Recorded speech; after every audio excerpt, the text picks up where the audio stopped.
welcome everybody. Thank you so much for joining. Julia here from Inspira Advantage. Really excited to have you all here today for our webinar all about mastering the med school admissions process.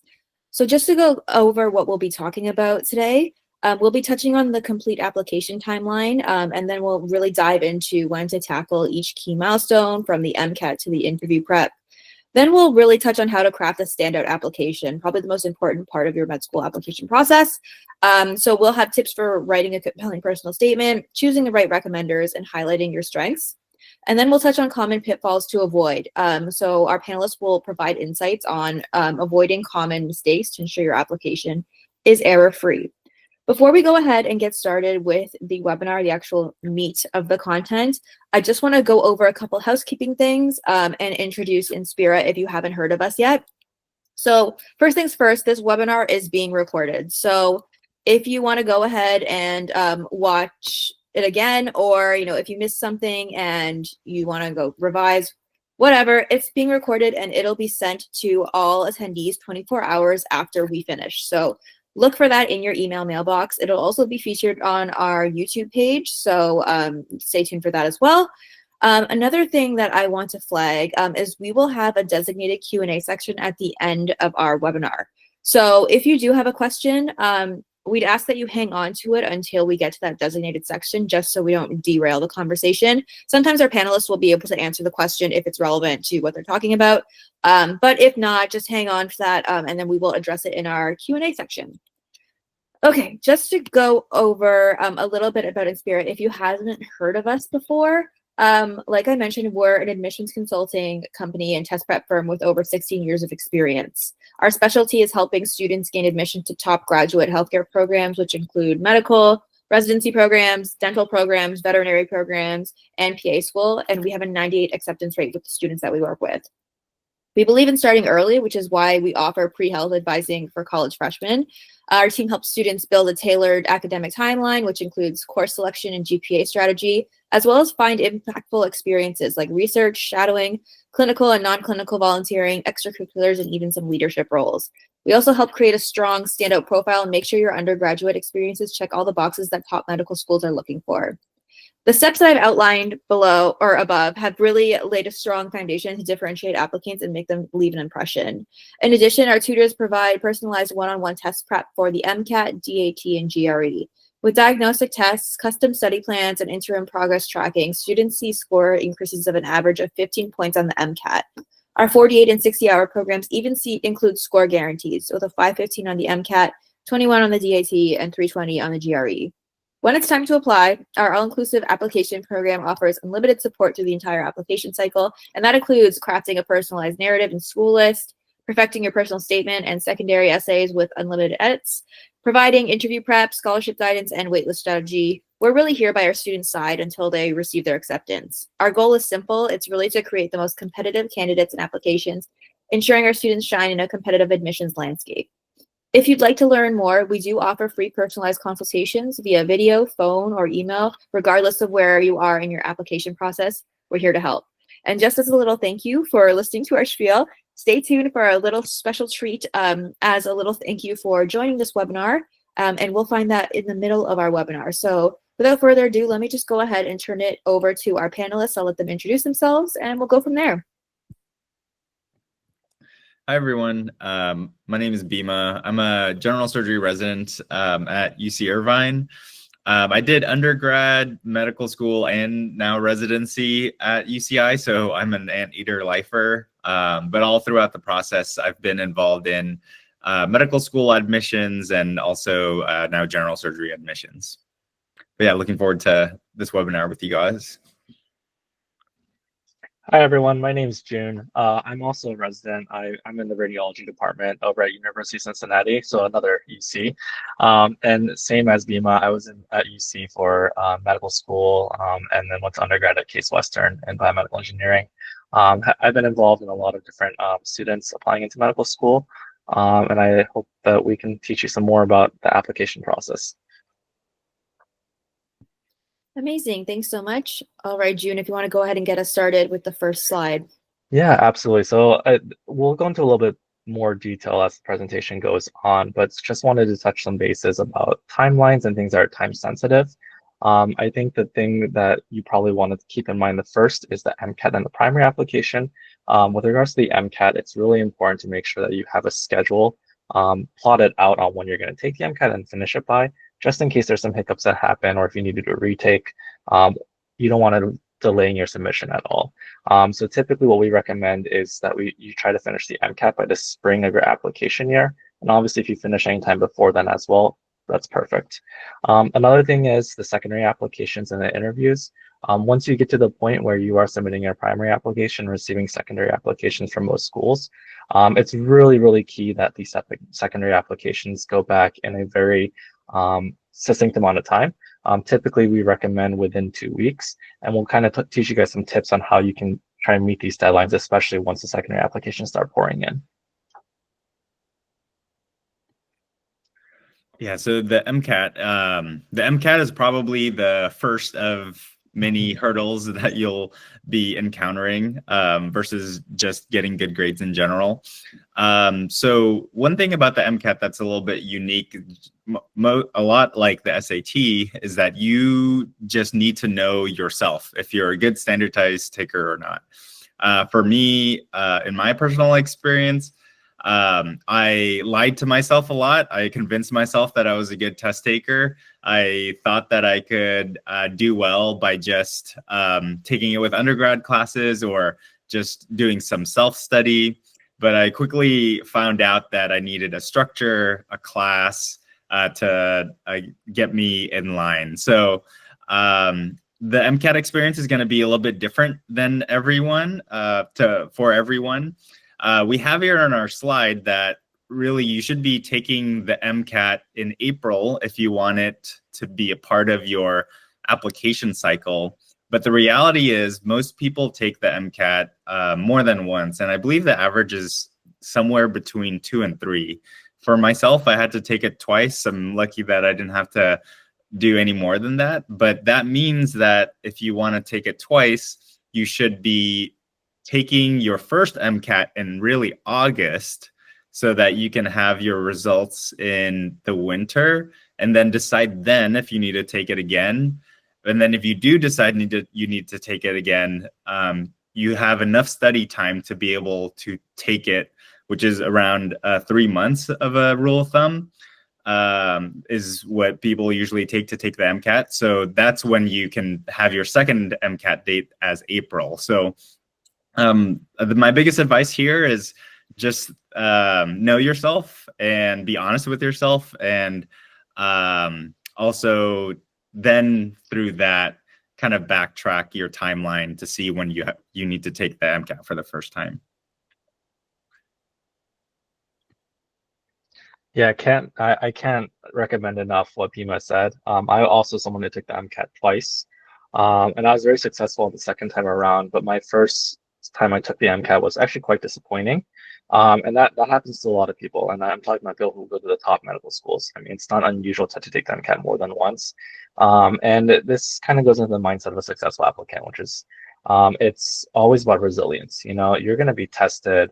I mean, this is a big test for you guys, like getting into medical school, but that test is just going to continue on as you go through medical school, as you go through residency, and then eventually when you guys become fellows and attendings. So that kind of habits should try to start them now. You know, with regards to this application, I think a lot of people think of it as checklists as, oh, hey, I need to get a certain number of recommendation letters or a certain number of research hours or a certain number of shadowing hours. Also, I'm sorry if you hear crying in the background, that's my kid. So I apologize in advance if you hear anything. Hopefully not. But I think it's really important to just keep in mind that this isn't a checklist, it's more of a journey. And the better you showcase that journey in your application, and showcase how you've developed certain character skills like resilience, the better your application will form up, and the better it will sound to the person who's reading on the other end. So it's really about, like Bima said, identifying your weaknesses and your strengths early on. If you know that time management is an issue for you, start early. I know that that's something that I had to learn a hard lesson on. So just things like that.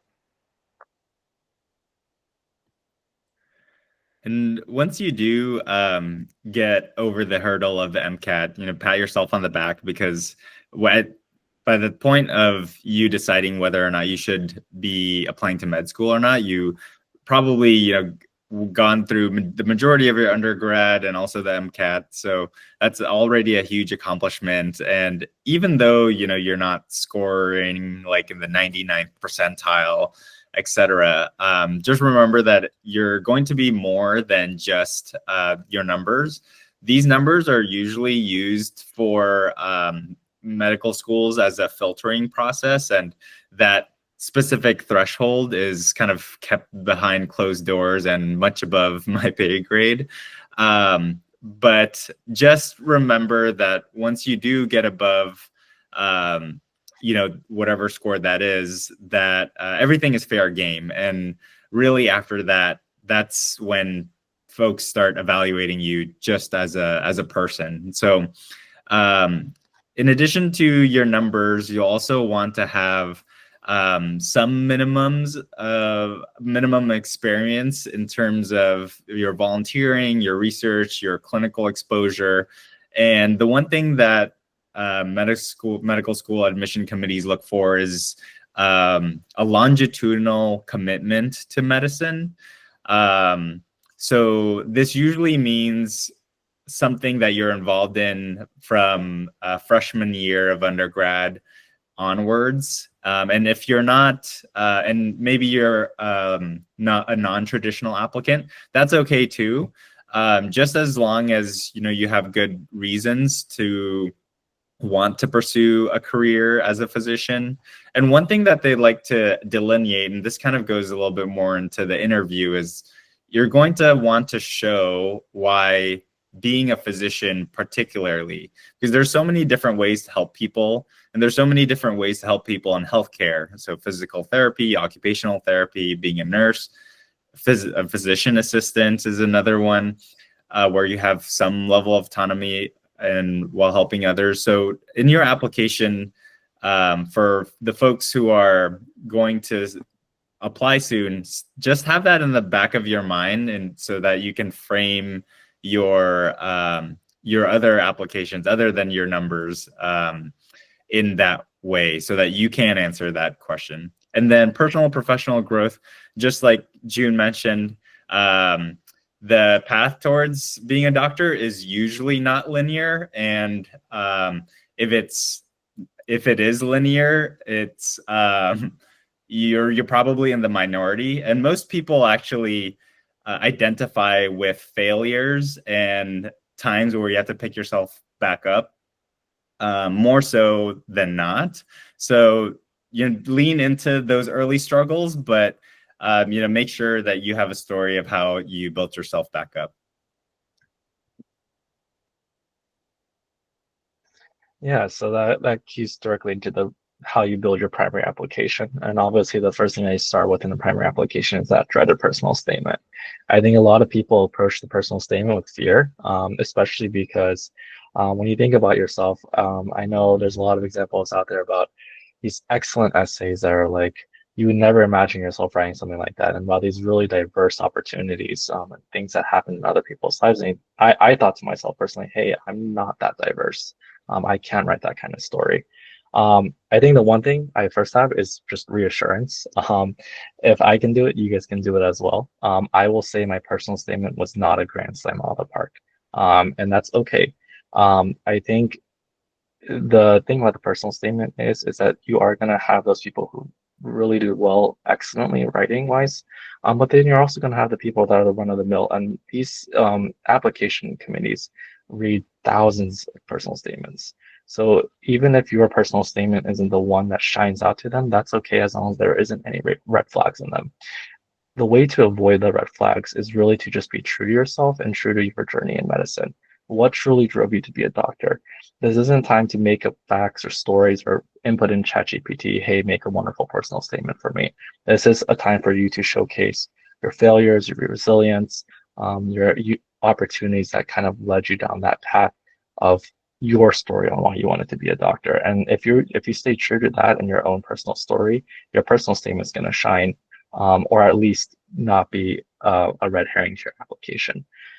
With regards to the personal statement, one of the biggest things you can always do is just have other people revise it 1,000%. I had my personal statement revised by maybe about 15 or 20 other members of my family or friends, or even my admissions committee. You guys all have those resources available to you. And I really encourage you to take advantage of that. I find that a lot of people really love editing other people's personal statements. I know my family and my friends had a blast with it because they got to just find out a different part of me. So really just embrace that. And the more you embrace it and the more you expose that essay to other people, the better essay you're going to have at the end of it. All those wonderful essays you see take time and energy and effort. They're not someone who just sat down and wrote a beautiful essay or poem on the whim. The other thing is crafting a smart school list. This is where you start balancing, especially when comes time to understanding your MCAT score, what type of opportunities you have. You kind of have a sense of how your numbers and how your experiences kind of relate to others, and how you can kind of play the field to most advantageously apply to an efficient number of schools, not too few, not too much, and also schools that are realistic, some that are stretch, like schools that you love to go to, and some that are safety schools, because a lot of people would hate to just spend the application year just doing all this effort and work and having to reapply again the next year. So having a mixture of those types of schools within the ranges of your scores as well as your experiences is really critical to having a successful application cycle. And there's a lot of resources out there to kind of detail those mean numbers for schools or the mean number of research experiences or things like that. So those resources are out there. Okay, just want to use this as an opportunity to check in, maybe take a breath. I know we've had a lot of really interesting tips thrown at us, but remember that thing that I mentioned, that little treat for all of you who joined us at the beginning of the webinar? Well, here it is. Just for joining, we're offering a 10% off coupon for your entire program with us. So if you just scan the QR code and book with us and then utilize the code 10OFFWEB, that's right here, 10OFFWEB, you'll be able to get your 10%. And of course, like I mentioned, this webinar is going to be sent out afterwards. So if you don't record this or if you don't write it down, no worries. It'll still be available in the recap recording that we'll be sending out. Okay, on to our regular scheduled programming. Awesome.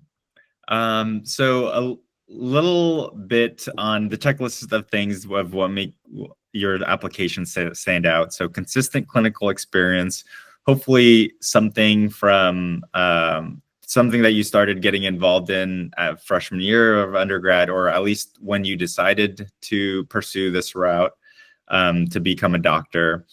Meaningful extracurriculars. So one thing about this that I'll add is that, so in your medical school application, you'll have about 15 slots where you can report any meaningful extracurriculars, clinical experiences, research experiences, etc., into your application. And what I tell applicants is don't get into the trap of trying to fill all 15 spots. An applicant that has all 15 spots filled versus an applicant that only has 10, for example, but in those 10 slots, they've been involved in those positions or experiences for 3 or 4 years, is going to far outweigh the person that has 15 extracurricular activities, but very superficial experiences and hours here and there. So try to lean into something that you can be involved in for a really long time. And also, and hopefully that correlates with what you like to do. This is also an opportunity for you to show that you're going to be different than other applicants.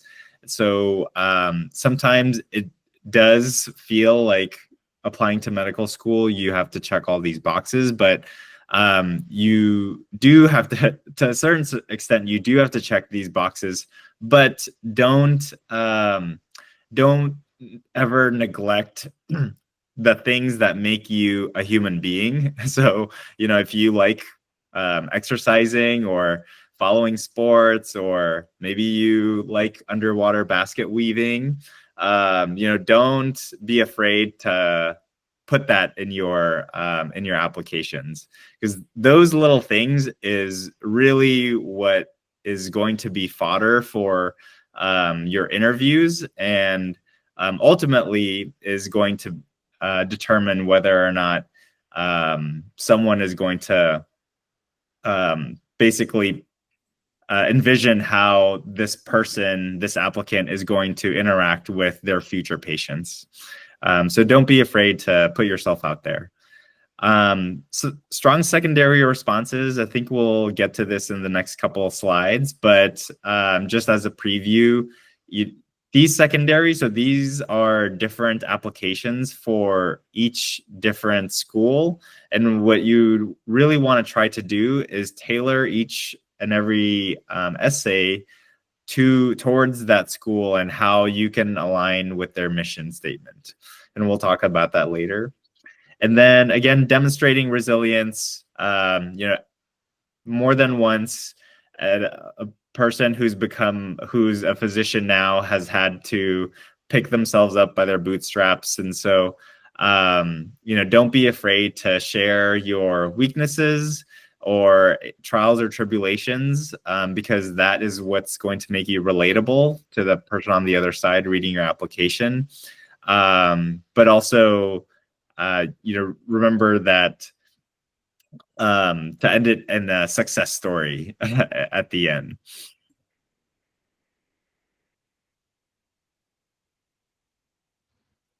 Yeah, so we kind of touched on the personal statement already, but idea of crafting compelling narrative, first and foremost, has to come from you. You have to give the essay ideas about why you became a doctor. And typically what I recommend to my advisees is I just brain fart on the page. That's literally what I recommend. Like everything that led you to become a doctor, experiences that you think might be unique, might not be unique, but you think might be contributable to your story, just put it all on the page. And then once you put it all on the page, it becomes much easier to kind of sort through the experiences and then kind of figure out what are things that you think were really, really critical, what are things you want to keep. And sometimes what I recommend, especially with the advent of AI, is how we use AI to help us. I'm not recommending you put in your personal statement question into AI and say, hey, ChatGPT, write me a one-page essay on this. But I am recommending that if there is an idea that you want to use as your story, but you really don't know how to start it, use AI to think of, hey, what's a good 2 to 3 sentence starter of how I can tell this story? And usually that's not the words that the AI spits out aren't the words I use, but it usually helps me to get over my writer's block. And that's what stops a lot of people with regards to personal statement, is that writer's block. So again, there's tools out there now that can help you. And especially after you get this essay out and you have a rough draft, that's when you start bringing in other people, thinking about, hey, what does this idea sound like to you? How do I make it better? And they'll help this essay really turn into a well-crafted piece. But the idea has to come from you first.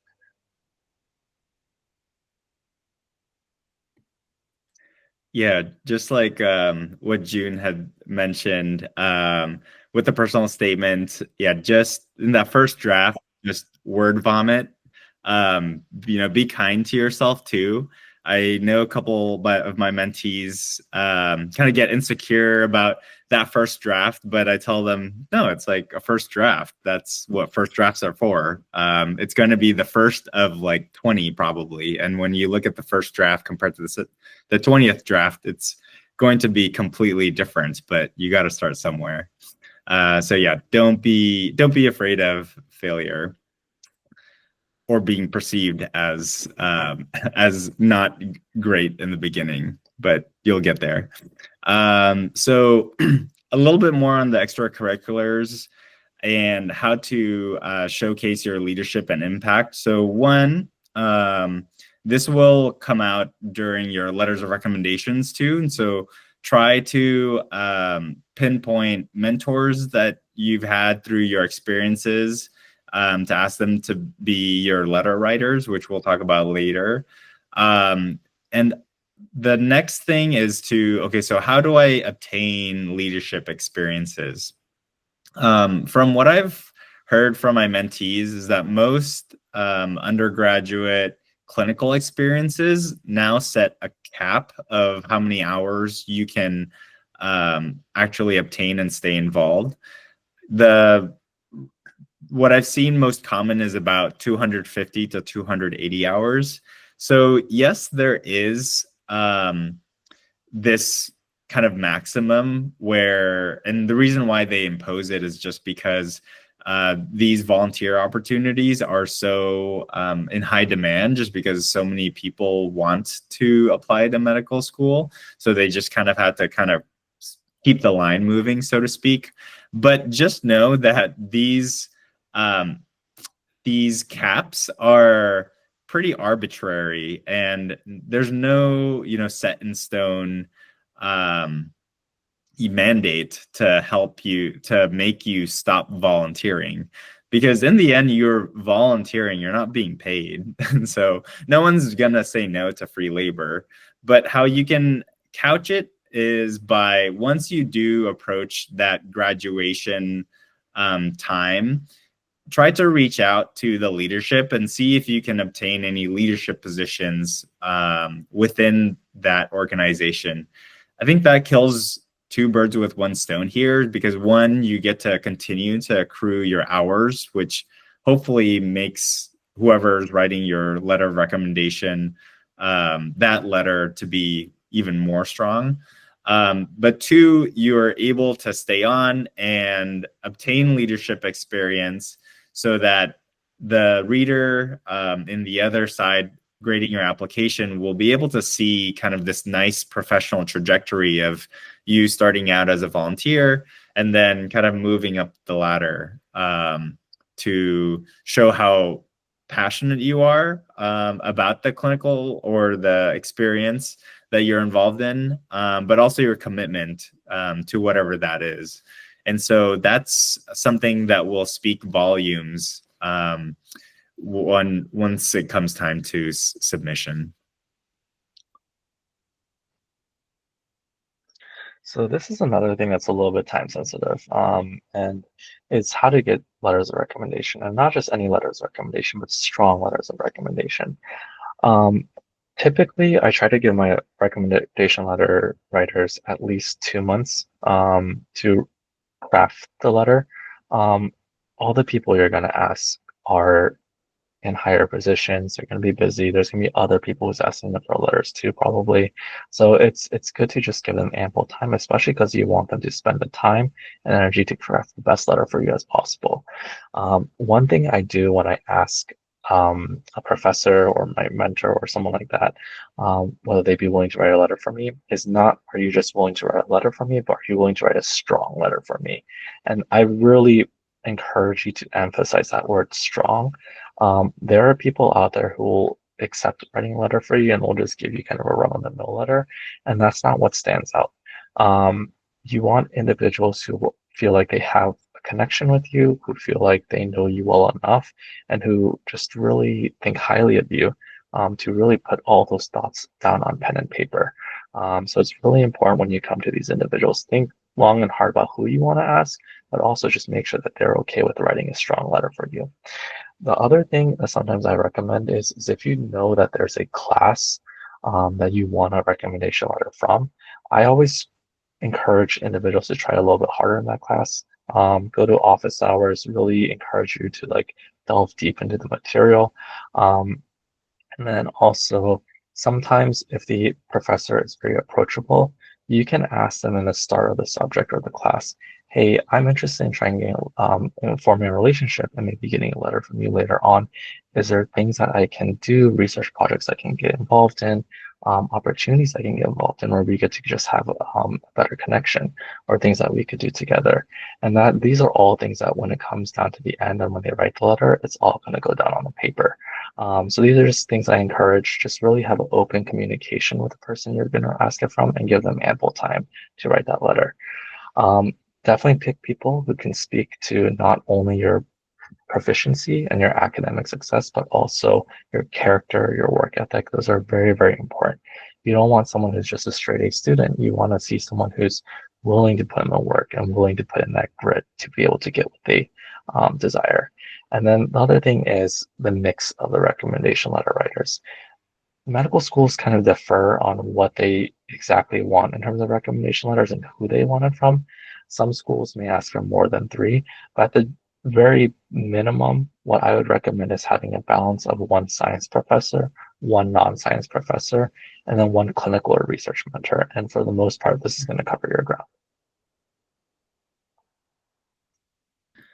Yeah, on the topic of letters of recommendations, so this didn't really occur to me until afterwards, but my wife is a college professor, and she says that, you know, in her job, it is expected of her to write letters of recommendation. So if you feel shy about asking your professor for a letter, just know that this is part of their job, and they're more than happy to support you in any way they can. Of course, you do have to be a good student, and you probably have to do more than just show face in class. So going to office hours, being involved in readings outside of what's required in class, etc. But if you're doing all those things and you have a good relationship with your professor, I know it sounds like kind of transactional to ask for a letter of recommendation, but be comfortable in knowing that this is part of their job and they expect it, and they're more than happy to support you. Alrighty, so going into some secondary applications. So for those of you who don't know, but a secondary application is essentially part of the medical school application process, where once you submit your primary application, which is your GPA, transcript, your MCAT, your personal statement, and your extracurriculars, each school that you apply to will send you some supplementary materials for you to fill out, either in their own portal, or some schools have gotten together to kind of like create their own master application profile website that folks can submit their materials in. But these applications can get really hairy really fast depending on how many schools that you applied to. So if you applied to 30 schools, expect 30 schools to send you secondary materials. If you apply to 68 schools, expect to be writing 68 essays for each and every single one of those schools. So the name of the game here is to one, answer each prompt question effectively. So you need to know about the school, where it is, what patient demographic they aim to serve. For example, a medical school in New York is going to be serving a different patient population than a medical school in Omaha, Nebraska, for example. So there's going to be differences between urban settings versus rural settings. And their medical school mission statement will be displayed and marketed, and is something that you should definitely familiarize yourself with through going through their website and making sure that their end goals align with your own to become the best doctor that you can be. The second key aspect of this stage of the application process is being super, super organized. And so some of the prompt questions are going to look very, very similar, and you don't have to reinvent the wheel each time by creating and telling, new experiences for each and every school. But you definitely do need to make sure that the essay that you wrote for school A goes to school A and not go to school C. I've heard many different horror stories that of folks, sending a secondary application for for school A to a different school and mentioning in their essay, oh, I would be grateful to matriculate into school, blah, blah, blah. And then realizing that they sent that application to a different school. That's you definitely don't want to be, I mean, mistakes happen, but you definitely don't want to be in that boat, because that's a preventable mistake. And that unfortunately can be grounds to just nixing your chances for that school, unfortunately. So you want to be uber organized when it comes to this process.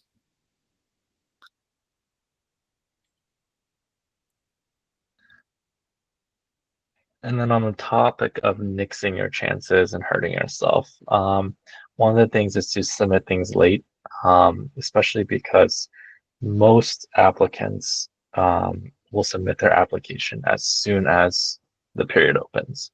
And medical schools essentially put out their interviews in waves. The more you go along in the application process, the fewer waves they have to send out.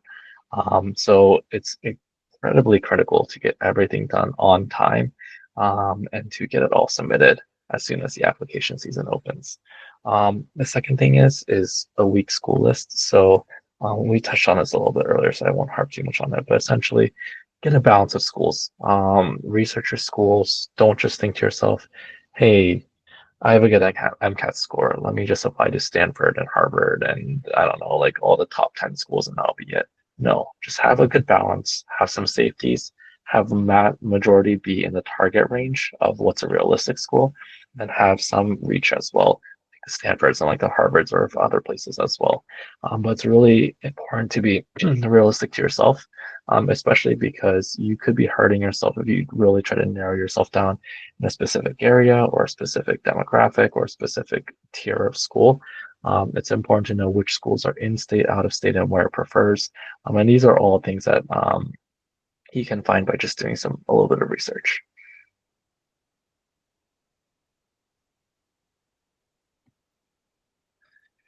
I see a question in the chat on if an applicant had 10 strong experiences to fill up already, should the applicant fill up the remaining 5 with more shallow experiences, or would it be better to just leave it at 10? And this kind of goes into this next slide on interviews. I would say that don't put anything in there in your application that you wouldn't want to talk about in your interviews. So if say those 5 shallow experiences are something that is quote unquote shallow now, so maybe you only have a couple hours, but you think that you're going to continue to be involved with it, so that by the time interviews roll around, you can more confidently talk about those experiences, and maybe you have a greater depth of knowledge of those experiences by the time interview season comes along, then yes, I would definitely include that, because then that's more of an investment in the future. But if these 5 shallow experiences are kind of one-offs, one and done, you're never going to be involved in it again, I wouldn't necessarily add that, just because you might get someone who is super passionate about whatever experience that may be, and who want to talk more about that. But if they encounter you in an interview and you seem to be less enthused, not because maybe you're not interested, but just because you don't have that as much of an experience for that specific thing compared to other parts of your application, then that might leave for kind of like an awkward interaction during the interview trail. So I think at that point, it's best to just leave it off your application, just so that you're not caught in that situation. So in terms of the interviews, just taking a step back now, there's going to be 2 types of interviews. The MMI, which is the multiple mini interview, and the traditional interview. And any of these different types of interviews can involve a panel of interviewees, or a panel of interviewers. So you might be having to field questions from 3 or 5 interviewers, or you might be in the same room with another medical school applicant answering these questions. I think overall, in terms of the traditional interview and the interview experience, just remember that you are a human being and that you're a person. And really, what I tell my mentees, if they've made it into this stage, is folks just want to know if you're going to be a nice person, and if you're going to treat other people kindly. And they just want to see if you're personable, and if you could potentially be someone that they grab a meal, or just have small talk and see how you're going to treat their patients. And so these are kind of just like more soft skills that they're looking for, and they're not really trying to evaluate, oh, how many volunteer hours are you doing more so than the next applicant, or the MCAT score, how much more are you scoring more so than the other. So at this point, everything is out the window, and they just want to see if you're a human being or not. In terms of the MMI prompts, these are going to put you in situations where that might be a little stressful, whether it could be trying to have you decide and answer an ethical question, or to problem solve ethical situations within medicine, or trying to get you to behave a certain way in a certain situation. My best advice here is to always present both sides of the coin, and then based off of that, decide on what you would do. So these different scenarios are going to be displayed online, and some schools are nice enough to publish what types of questions they ask.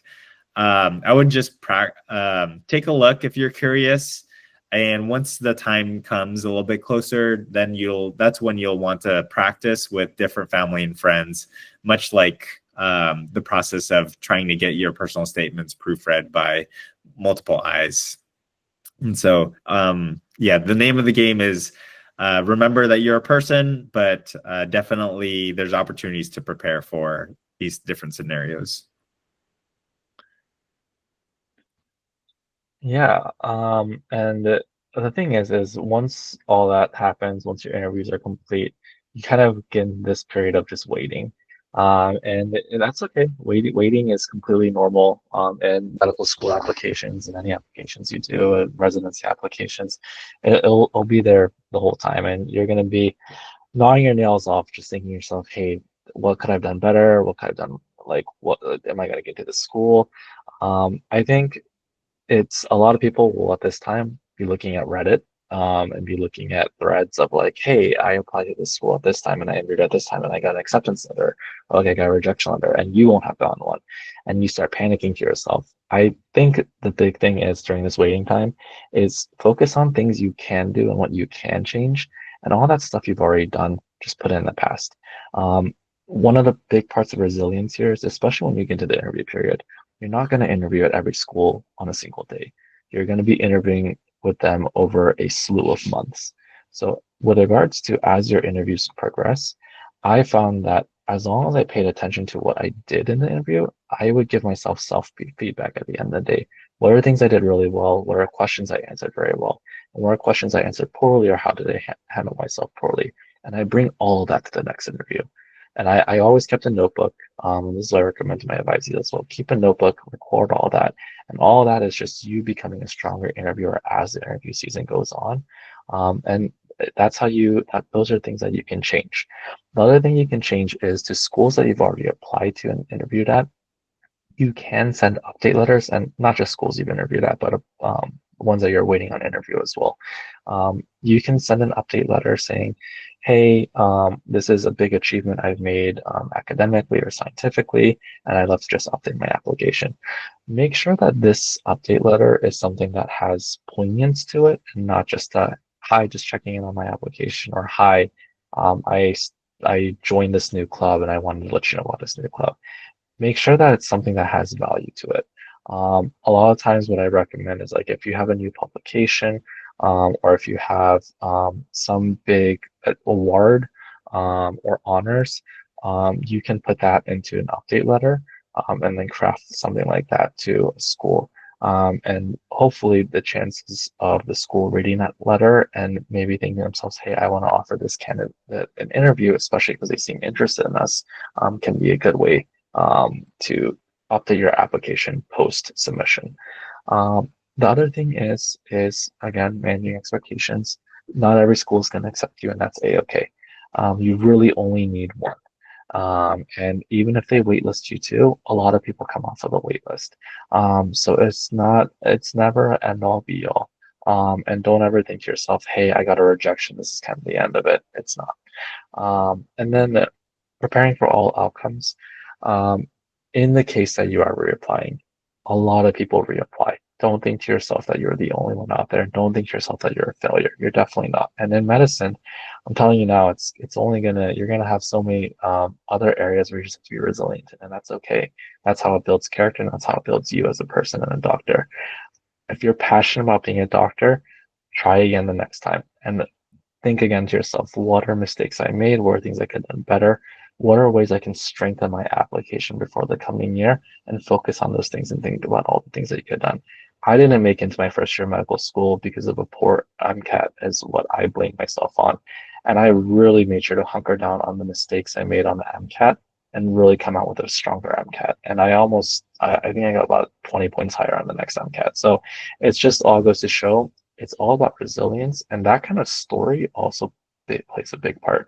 When I come in and say, hey, I noticed my MCAT score was bad, and I know this was a red flag, and I came out swinging harder and stronger, to the application committee, that shows a lot about the type of person you are. It's more than just saying, hey, I'm in this club or I did this research opportunity. It shows true character and perseverance across challenging times. And that's where your application will really shine from your weaknesses. Yeah, just like June mentioned, if you are at that stage of needing to reapply, the most important process here is to have an honest review of your application. And this is something where you can involve your trusted mentors who are maybe physicians or have some more recent experience going through the interview trail, current medical students. Try to have them review your application and give you suggestions. Whether it's stats, clinical experience, or essays, and making sure that when you do create the plan that you give yourself ample time to address this plan, because if you are late, unfortunately that can be a self-perpetuating thing where you're just always late to the next deadline. And then strengthening your next attempt, just going full force and trying to do your best to strengthen those weak points. Maybe that requires taking a cycle off to not apply in that preceding cycle, but to take a year to kind of gather yourself and then applying the next year. So it would be a 2-year break instead of a 1-year break. Don't be afraid to kind of at least have those conversations with your close community of folks and have an honest evaluation of your application. Yeah, and absolutely. Like this is our final slide, but I just wanted to take a step back and just say I know a lot of people who end up reapplying or don't get into their school of like a number 1 or top 3 or top 10 school and end up in a safety school. I know a lot of people find themselves disappointed in themselves and think to themselves that they're a failure, especially when you start looking at your peers who've gone into these amazing places and doing these amazing things and going to wherever they want. That's okay. Um, if you get through that door and get into medical school, you are going to become a doctor. And that just, it says so much about you. And I know so many people who don't get into the school of their choice or end up reapplying like 4 or 5 times even. And even then they come out as this wildly successful doctor 10 or 20 years later down the road doing whatever they wanted to do and achieving all their dreams. Not getting into med school the first time and not getting into the medical school that you always wanted to go to is by all means not a failure. It's a chance for you to grow. It's a chance for you to self-reflect and be better. And it's also just a reminder to yourself, hey, you really made it past this really difficult task. So you've been preparing for this, your application, and this, as soon as you get in, just congratulate yourself, no matter how, especially if you had a hard journey. I think other things that we have final advice on is think like an adcom. So think from the perspective of the person who's going to be reading your application or reviewing your application. Your application shouldn't have silly things that are just added as an accessory. They should have poignance to answering the question of why medicine and why should the adcom pick you? Why should they think that you're going to be a benefit for the school? And use that kind of question to kind of craft your essays, your secondary applications, especially because it's school specific. Craft your essays into thinking, how can you be a benefit in the adcom's eyes? Or how can you contribute to the school is a better way to phrase that. Another thing is maximizing every touch point. So every interaction that you have with the school, you can use as a positive. And you should, like the update letters or any email that you send to the AdCom committee, anything like that, if it has bad things in it, can cause it to be a red flag in your application, just like how if you wrote the wrong school in a secondary application. But also anything that you can speak through those touch points can also help your application. So I really just make sure to read your emails that you send to schools the second time through, secondary applications, first applications, proofread those things and make sure that there's conveying the message you wanted to convey. The other thing is strategizing is very, very important. And this goes back to the beginning where we said it's not a checklist. You're not just trying to hit an X number of hours and X number of activities. It's about thinking to yourself, how do I strategize my application to tell my journey? And how do I also strategize my application so it's done in a timely manner where I finish everything I need to finish on time? So I think that's all we had actually. Okay, amazing. Thank you both so much. I know we had a lot of insights, a lot of stuff that we went over. But before we get to the Q&A section, I just want to take a moment and ask you all if you have any feedback about these webinars, if there's something that you really liked about it, if you really appreciated Bima and June's insights, if there's something you think we should be addressing in these webinars, or if there's a topic that maybe you would love to see our panelists talk about, feel free to just let us know by scanning that QR code. Your feedback really does help us improve and it helps us cater towards the things that you want to see from us. So please don't be shy. Feel free to let us know your thoughts. Okay, with that, we have a couple of minutes left for a Q&A section. I see some questions already in the chat, so I'll just go ahead and read them out and then our panelists will be able to answer them. We have a question from Jayla. When should we start drafting our secondary responses or essays? I understand the 2-week turnaround and when to have them completed. However, I'm not sure when to begin drafting them in a Word document. June, I had just responded in the chat, but so do you want to take this one? No. I agree with everything. I actually see your response. I agree with everything that you said there. Does everyone see what Bima sends out? So I guess I'll touch base briefly if you don't see it. But essentially the secondary applications, it's a really very good question, is how do you turn around all these secondary applications in a 2-week time? And what most schools will recycle those secondary applications from year to year. And Bima put out a really good URL to find the database for most of these secondary applications. The other thing is some individuals will get secondary applications before you for a particular school. And they'll usually post those questions on a Reddit thread for the school of that application year. So you can also find it there to see if there's any updates to the essays. The other thing I really recommend for secondary applications is even though every school will have their own set of questions, usually questions will have repetitive themes. So it could be like, oh, talk to us about a leadership experience, but they word it a little bit differently across schools. This is where you're not really trying to create 3 new essays for every school.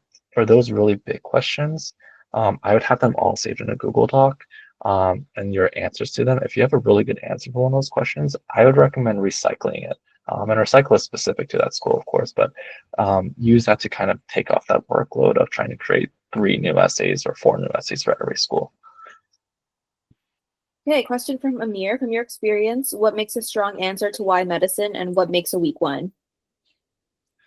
Yeah, tough. Yeah, definitely tough question. In terms of strong, I would say the personal statement that just like moves me down the page without me having to go back up and ask, what did they mean again?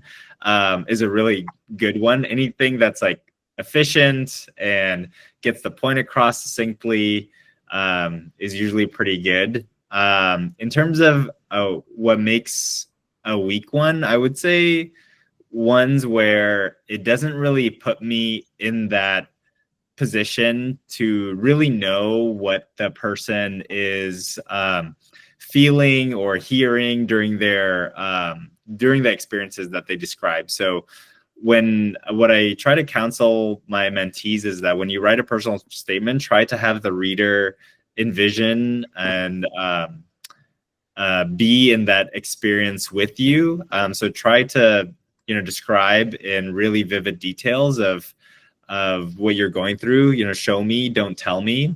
And yeah, I think those are just some basic principles of what makes a good personal statement for me. But yeah, how about you, June? No, I agree. And again, that feedback from other people, having someone else just be able to give you an objective point of view on if this essay was poignant to them or if it just sounded like hey, I'm just writing the essay for the sake of it, so that having a lot of eyes on it is really important. Okay, Jada, it looks like your question got answered by Bima, so I'm just going to go down to Haley's question. What would you recommend for a non-traditional applicant letter of recommendation? Are letters from doctors you worked for or leaders of your volunteer programs okay options, even if the school says professor letters in their application info? Oh yeah, I think unfortunately you will need a minimum number of letters from classes. So yeah, that is, I know, tough if you haven't taken a class for a long time with a different professor. But yeah, any letter of recommendation from a non-traditional sense of like an extracurricular that's maybe not as much medical, but something that you're passionate about will be really unique. And I've seen some individuals, if they're far away enough from graduation and they're reapplying, they would take some online courses or a college course, and then try to have one of the professors that they take it with write them a letter. But I've also seen some reapplicants have a good enough relationship with a prior professor that they're able to go back and say, hey, would you mind rewriting a letter for me for this year? So, but absolutely, if there's any like strong letters that you came up with from an experience that you had in your gap year, absolutely try to get a letter from those individuals as well, especially if it's like a doctor or some high up person. Yeah. Okay, I think we have time for one last question before we have to wrap up. Another question from Jada. Do you guys recommend applying to Caribbean medical schools too? Are there benefits to those schools? Oh, Bima, do you want to take this one? I can take it too. No matter. Oh, it's okay. I just posted something small in the chat, but yeah, go for it. Yeah, so actually, I'm reading a response right now, Bima, and I completely agree. It definitely depends on the situation. Caribbean schools, DO schools, like lower rank medical schools as well, they all have, at the end of the day, you're going to be able to graduate a doctor, right? But there's statistics linked with each school with regards to their ability to successfully match one of their students into a residency. And that kind of what we recommend is it's very situation specific. If you find that your stats aren't where they need to be, at the same time you want to make sure that you get into school that application cycle, they can be a good route. I've seen a lot of successful doctors come from those types of locations. It makes the road a little bit harder though. So in those sense, there's pros and cons, and it's very individual specific. Okay, thank you so much. I think it's about time that we wrap it up. I just want to say thank you so much to Bima and June for really sharing their insights. I hope everybody that attended learned a lot. I know I did. I want to thank you all again for joining us for this webinar. Just a reminder, it has been recorded and we will be sending it out 24 hours after I hit end on this call. So look for it at 9 p.m. tomorrow. Once again, thank you so much, and we'll see you at the next webinar. Take care. Have a good one.